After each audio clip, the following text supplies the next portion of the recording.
Welcome to Nevada NewsMakers. On the program today, the congressman who's running for president that they call Dr. No. Marlene Lockard has the rundown. Today we're going to be talking to Dr. Ron Paul, candidate for president, and he's lighting up the fires in Nevada. He certainly is. On the Power Pundit panel today, we have Paul Lamboli, Jesse Wadhams, and Ernie Adler. It's all coming up next on an all-new Nevada NewsMakers. Nevada NewsMakers, brought to you in part by the Tahoe Reno Industrial Center, the world's largest industrial park, the resort at Red Hawk, and the Las Vegas Review-Journal and ReviewJournal.com. Congressman running for president, Ron Paul. Pleasure to have you here, sir. Thank you very much. You have been creating so many waves here in popularity, especially in Nevada, but across the country. People have just glommed onto your message. And just in the last 24 hours, I've gotten this giant mailer from you. In the Las Vegas Sun, the headline said, "In Paul, libertarians see their next Goldwater." We had UNR students writing the U.S. Constitution in chalk for Ron Paul. Democrats for Ron Paul paid for a full-page ad in the Reno News and Review. Yesterday, you were in Las Vegas. Mitt Romney pulled 200 people for his appearance. You pulled 1,000. What's going on, Congressman? Everybody keeps asking. Sometimes I keep asking too, but I'm always very pleased. And I'm very satisfied and happy that young people are responding to it, because I don't come with this program and saying, well, what do you need? More subsidies or more loans or more grants or something. I come in and said, I want to give you more freedom. And I want to emphasize the Constitution.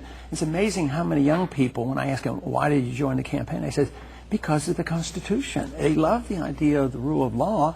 And when I talk about individual freedom, I really put the burden back on them. I say, if we are to be free individuals and responsible for ourselves and get rid of the income tax, you have to assume the responsibility, and you can't come crawling to your neighbor to take care of you. And they respond very favorably to this. I think one of the reasons is young people are starting to see that our system that we have isn't working that well. And it's in their interest to think about a different way, and I offer this very American solution of liberty and the Constitution, and fortunately it's being well received. Okay, let's start out. You picked up on it.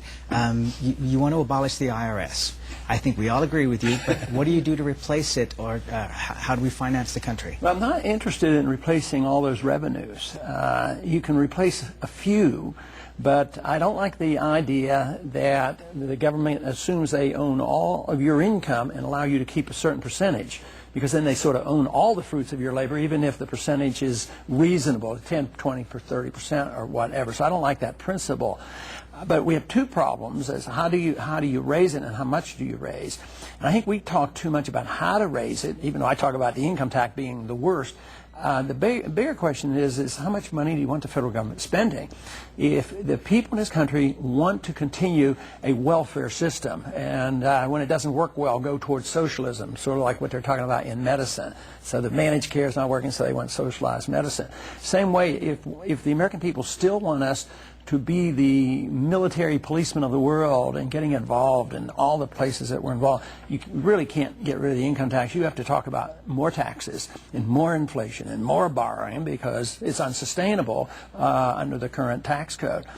But what I'm talking about is looking at the spending. I want to change foreign policy. I want to reduce that drastically, and look at our domestic programs. And instead of expanding the government, instead of doubling the size of the Department of Education and giving us more regulations, now the teachers are unhappy. With the Department of Education, no child left behind. So you have to cut. Then you can talk about getting rid of the income tax. I don't want to replace it with anything. I want to replace it with cutting spending. Okay, but I mean, at some point, say we get to that nirvana, which would be wonderful.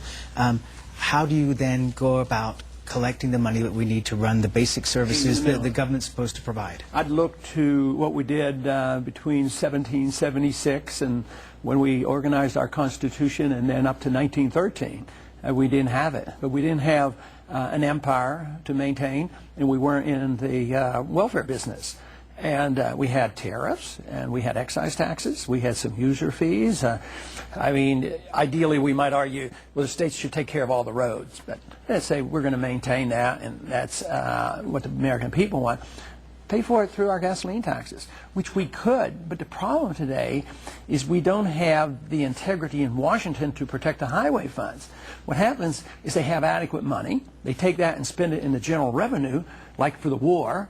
And then when they have some money left over to go to the highways, then it goes to the political clouts. You know, those who have political clout, and they build bridges in Alaska that go nowhere. And then they forget about taking care of bridges that are about to fall down. So, but if you had a user tax on the highway, and probably need one person in the Department of Transportation, you know, say, okay, Nevada gets this much back. You know, send it back to you, and that would be all there would be to it. And you would actually end up with more money. Congressman, you're the only Republican candidate for president that opposes the war. How would you actually withdraw America from Iraq? It's not as simple. We're in a quagmire now, and it's not just pulling the troops home. How would you actually go about it? I'd do it the same way we went in. We went in, and it is a little simplistic when I say it. We just marched in. We ought to just march out. So therefore, I think that's the best thing, and we will suffer some consequences. But I lived through the Vietnam era. I was in the military for 5 years in the middle of the 1960s. And we waited and waited and waited. And when the people said, get out, we still lost 31,000 Americans. And then we had to crawl out and just escape. All we have is that vision of that helicopter, last people struggling. And when we cannot sustain the war, and we can't financially, because China could stop the war in a minute by just stop loaning us the money, and the dollar would crash. So we're so vulnerable. So I want to avoid a worse catastrophe, so I would leave, and recognizing that there will be some problems that might not be as bad as we think. The people who predict the worst consequence from this are the ones who said it would be a cakewalk and the oil would pay the bills and oil prices would go down.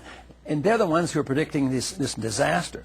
During the 60s, it was predicted that there would be a domino effect and every country would go communist and China would be, take over.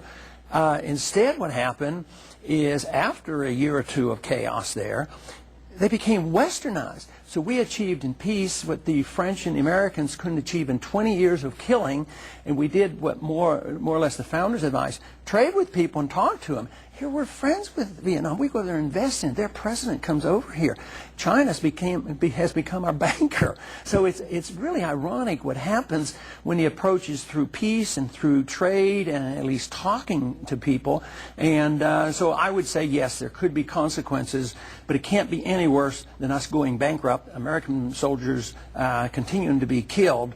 And there was no civil war over there. Matter of fact, there's very little evidence that the Sunnis and the Shiites were ever fighting any major civil war. The civil war has come up because of the disruption and the destruction of the government over there. As bad as that government was, the chaos that we have created, there's been literally 1 million Iraqis killed, plus, all told is, including Afghanistan, we probably have lost 5,000, plus thousands and thousands who are yet to be identified having stress, post-traumatic stress syndrome as well as brain injuries. I mean, it is a catastrophic problem that we're facing. Okay, we've got to take a break. More with Congressman Ron Paul running for president right here on Nevada Newsmakers.